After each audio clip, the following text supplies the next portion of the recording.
भाऊ साठे, 7-8 लोक होते व्यासपीठावरती.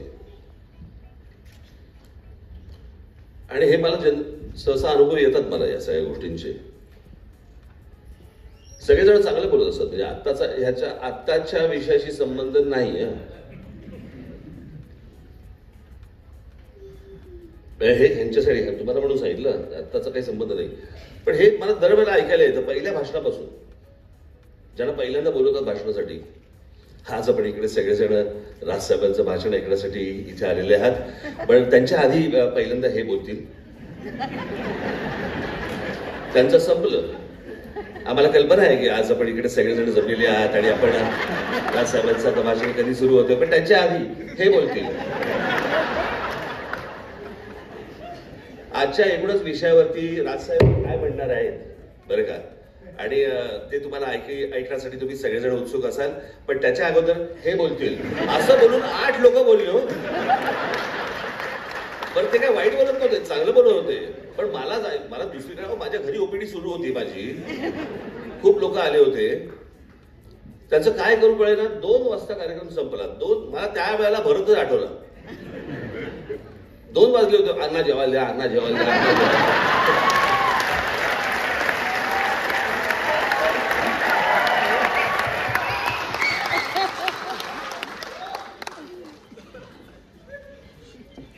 पावणे 12 वाजता पोहोचलो होतो मी. 2 वाजले तिकडे. आज 4444वा प्रयोग भरत करतोय. बघायचं सगळ्या लोकांनी सांगितलं, पण मी माझं पण भाग्य समजतो की हे सर्व या व्यासपीठावरती बसलेले माझे सगळे मला मित्र म्हणून मिळाले आयुष्यामध्ये, ज्यांच्याकडनं मलाही अनेक गोष्टी शिकायला मिळाल्या. इतकं यश पाहिल्यानंतर देखील जमिनीवरती कसं राहावं हे भरत जाधव सोडून मला दुसरीकडे कुठे दिसलं नाही. तर हे काही तुमच्या टाळ्या मिळवण्यासाठी बोललेलं नाही. मी संध्याकाळी मी आणि अजित बरोबर देखील हेच म्हणत होतो. हे सई रे सई नाटक मी अनेकदा बघितले. केदार शिंदे म्हणाले 5 वेळा बघितले. मी जास्त वेळा पाहिले.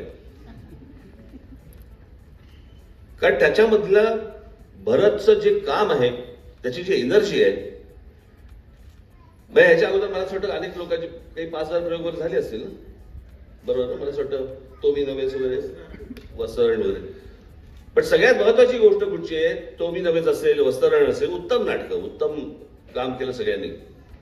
पण त्यावेळेला OTT प्लॅटफॉर्म नव्हते, त्यावेळेला इंटरनेट नव्हतं, त्यावेळेला मोबाईल नव्हते, त्यावेळेला काही नव्हतं, मनोरंजनाची साधनं नव्हती. त्यावेळेला लोकांकडे मनोरंजनाचं साधन हे एकतर नाटक किंवा चित्रपट हेच होतं. आज इतक्या प्रकारची मनोरंजनाची साधनं असून भरतचं नाटक हाऊसफुल झालं ही सोपी गोष्ट नाहीये. त्या सगळ्या गोष्टी ज्या तुमच्याकडे आपोआप घरी चालत आलेल्या आहेत, त्या घरी चालत आलेल्या गोष्टी नाकारून भरत जाधवचं नाटक बघायला येणं हे मला असं वाटतं ही भरतची सर्वात जास्ती मोठी कमाई आहे. फावड्याने आतमध्ये काय काय आलं मला कल्पना नाही, पण त्याचा माज कधी येऊ दिला नाही. इतक्या प्रयोगानंतर देखील ज्यावेळेला नाटक संपतं आणि ज्यावेळेला प्रेक्षक ज्यावेळेला येतात की बाबा आम्हाला फोटो पाहिजे, तुम्ही कधीही बघा. आता आजचा प्रयोग संपल्यानंतर मला असं वाटतं तुम्ही सगळेजण या. बरं, तुम्हाला प्रत्येकाबरोबर फोटो देईल.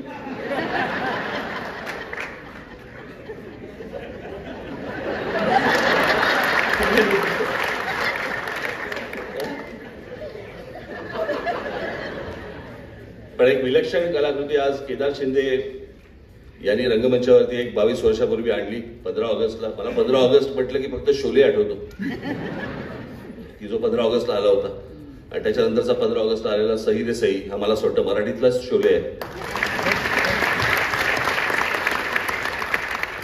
भरतच्या आई वडिलांनी इतकं सुंदर नाव ठेवलंय त्याचं की इतके प्रयोग करून देखील ज्याचं मन भरत नाही तो भरत जातो.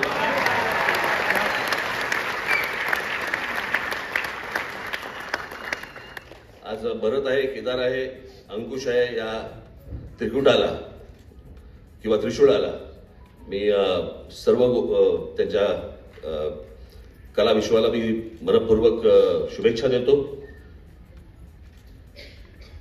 तुमच्या सर्वांच्या वतीने मी भरत जाधव आणि केदार शिंदे यांनी हे जे नाटक, अद्भुत नाटक जे निर्माण केलं, त्याबद्दल आपल्या सर्वांच्या वतीने मी त्या दोघांचा मी इथे सत्कार करू इच्छितो. मला असं दोघांनी सत्कार स्वीकारावा.